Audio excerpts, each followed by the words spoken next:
Welcome to the iGuide Career Planning Toolkit of Resources. We are so glad you could join us. Now we are going to talk about freelancing.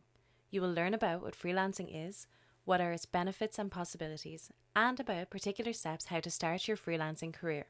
So, let's get started. These days, a large portion of the worldwide workforce is making extra cash by freelancing from home. What is freelancing?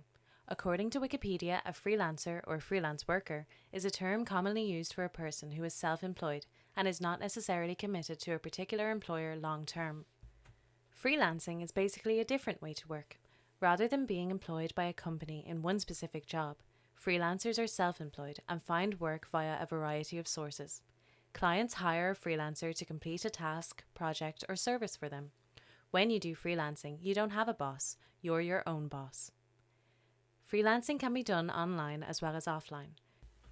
Concerning online freelancing, you can make a freelancer account and profile according to your skills on different freelancing websites like Upwork and Freelancer, which helps freelancers to connect with businesses all over the world. Freelance jobs can range from one-time paid contracts to repeat consistent work on a weekly or monthly basis. The benefit of being a freelancer is that you can choose if you want to work an extra 5 hours per week or an extra 20 hours. You can seek out and apply for as many or as few projects as you like. While freelancers do take on contract work for companies and organizations, they are ultimately self-employed. Freelancers are not considered employees by the companies they work for, but rather contractors. What are the essential steps to starting your freelancing career? So, the prerequisite is to know something that is of value. In other words, you need to have some skill that people will want to buy from you, or some skill that you can serve people with. Therefore, ask yourself what specific skills do you possess and what services you can offer. For example, you may be excellent in creative writing. The internet is full of opportunities for writers. Many websites are constantly on the lookout for good writers, and you can be a good fit. The most demanded are now copywriters. If your speaking skills are perfect, then you can work as a voiceover artist for animation videos and promotional ads. The animated videos and ads that you see on the internet are made by graphics and animation specialists, but to make the characters speak, they need a human voice. The speaking skills in this type of work, of course, take into account voice modulation, pronunciation, clarity of voice, neutral accent, etc. If you have learned a foreign language, then you can take up translation jobs. Also, many companies look for customer support in English, French, German, Chinese, or any other language. If you are computer skilled, you can do web designing, software programming, graphics animation, or just editing photographs. Maybe you are good at social media platforms. Lots of companies seek somebody who will take care of their company profiles on social media. Remember, you do not need to be an expert in the field which you want to start freelancing in. If you keep thinking that you want to be perfect and only then you would like to take live projects, you will never be ready. Just take the first project and learn in the process. So, if freelance work interests you, sign up at a popular freelancing platform and set up your profile. This includes putting up your resume and going through the rules and regulations.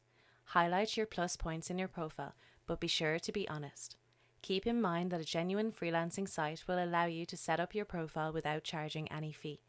As a beginner, your focus should be on building a reputable profile. In other words, getting good feedback should be given priority over anything else in the formative stage of your freelance career. Experience counts in the virtual world of freelancing just like in the real world. It might take you a while to win your first project, but don't let that dampen your spirit. Alongside this, keep watching the profiles of other successful freelancers. This will not only motivate and inspire you, but will also offer a lot of things to learn from and eventually assimilate in your own profile. Now that a profile is set, it is time to start posting applications. In other words, you will now be bidding on jobs. Watch the board for jobs being posted and apply for the ones you think you can do. To get an idea about the pricing point, see the standards of other bidders on the same job. That will give you an idea of what price to set for a job. Keep your applications brief and to the point. The key here is to think from the customer's perspective. If online selling of your service takes off slowly, you can start with someone you know. Maybe your relatives or your friends who have their own business might want a website or software or app. You can approach them, and the benefit of this is that you can experiment more since they are in your contact and they already know you.